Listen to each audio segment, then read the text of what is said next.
Det her er computerspillet Forced. Det er udviklet af det danske computerspilsfirma Betadwarf. Men spillet er bare ikke helt færdigt endnu, og det er et problem, for selskabet mangler akut penge for at gøre arbejdet færdigt. $40.000 eller 230.000 kroner for at være præcis. Men folkene bag ønsker ikke at involvere en almindelig investor, som til gengæld for penge skal have indflydelse. Og derfor har Betadwarf vendt sig mod internettet i deres jagt på kapital. Vi er i en lejet villa syd for København.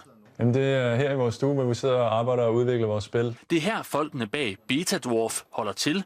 Og her er vores køkken, hvor vi spiser. Ikke bare fra 8 til 4, men hele døgnet. Jamen heroppe, der sover vi simpelthen. Herinde bor jeg sammen med min ven Alex, og herinde bor der to andre på hvert værelse. Sådan har det været i 2 år. Computerspil, spise, sove under samme tag til en løn, der er svær at få øje på. 0 kroner. Absolut intet. Jeg tjener 0 kroner. 0 kroner. Jeg tror faktisk, min lønseddel er negativ, fordi vi skal betale for huset her. Så det er opsparingen, der brænder igennem lige nu. Men nu går den ikke længere. Pengekassen er tom, og spillet, det er endnu ikke færdigt. Det er en af de baner, som jeg har lavet. Men på trods af akut pengemangel, så vil Betadwarf ikke i lommen på en pengemand. En investor kan godt gå ind og vil have indflydelse på, hvordan spillet skal være, så det bliver mere kommercielt, eller han rammer flere med de penge, han poster i det. Og det vil vi gerne undgå og bære vores egen vision igennem.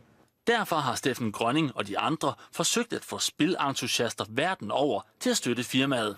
Det startede vi med for en måneds tid siden, og det gik ret dårligt. Så for et par dage siden, der var vi meget i tvivl om, hvad vi skulle gøre. Som et sidste forsøg på at skaffe penge, valgte Steffen Grønning at fortælle om kampen for at få computerspillet færdigt på en amerikansk hjemmeside. Inden jeg gik i seng her i mandags, så uploadede jeg og delte det med nogle venner. Og mens det var nat i villaen i Karlslunde, så spredte historien sig i USA. Jeg opdagede det klokken 6 om morgenen, og der skreg jeg og vækkede alle her i huset. Efter 24 timer, så var det blevet set af over 200.000 mennesker, som var helt vilde med det og piskede en stemning op. Så meget, at spillet og udviklerne bag nu har samlet $50.000 sammen. En pengeregn, der gør det muligt at færdiggøre spillet. Det er 2 års bedrift, som nu ser ud som om, at det får en positiv ende, så det er helt vildt, og det er, hvad man har drømt om.